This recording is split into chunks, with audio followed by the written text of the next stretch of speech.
స్వప్నమందు బోధింపబడిన వారై మరి యొక్క మార్గమున తమ దేశమునకు వెళ్ళిరి.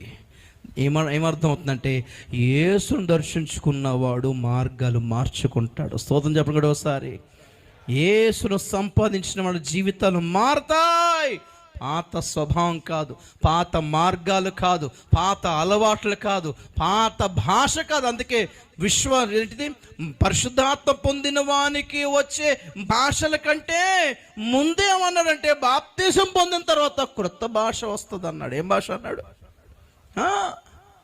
విశ్వాసుల వల్ల ఈ సూచనలు కనిపిస్తాయి. వారు దెయ్యములు వెళ్ళగొడతారు, రోగులను స్వస్థపరుస్తారు, అండ్ క్రొత్త భాషలు మాట్లాడతారు. అంటే మన భాష శైలి మారుతుంది అని అర్థం. మర్యాదపూర్వకమైన దీనముతో కూడిన ఆ లాంగ్వేజే వేరు ప్రియులారా. పరిశుద్ధులు మాత్రమే, పరిశుద్ధులకు తగిన భాష మాత్రమే ఉపయోగిస్తారు. వీళ్ళు బూతులు మాట్లాడుతున్నారా? చూసుకోండి ఒకసారి. ప్రభు శరీరమును రక్తమును నోటిలో తీసుకుంటున్నా, మీ నోటిలో బూతులు వస్తున్నాయా?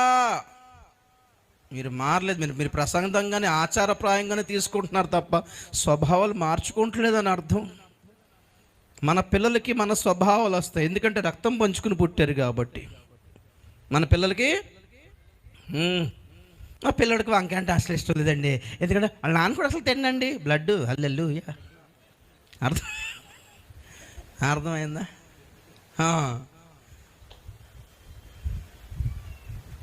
బీరకాయ కూర చూస్తే అసలే ఇష్టపడ్డండి, కోపం వచ్చేస్తుంది ముక్కు మీద. వాళ్ళ నాన్నలాగే ముక్కు మీద కోపం అండి, ఎందుకంటే జీన్స్, బ్లడ్ జీన్స్.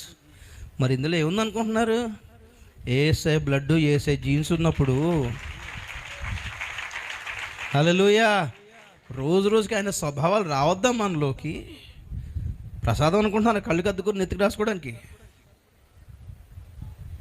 ఇది తీసుకుంటున్నావు, ఏమని ప్రార్థన చేయాలి? ప్రభువా, నన్ను నీలా మార్చు ప్రభువా, నీలా ఆలోచించేలా చేయి ప్రభువా.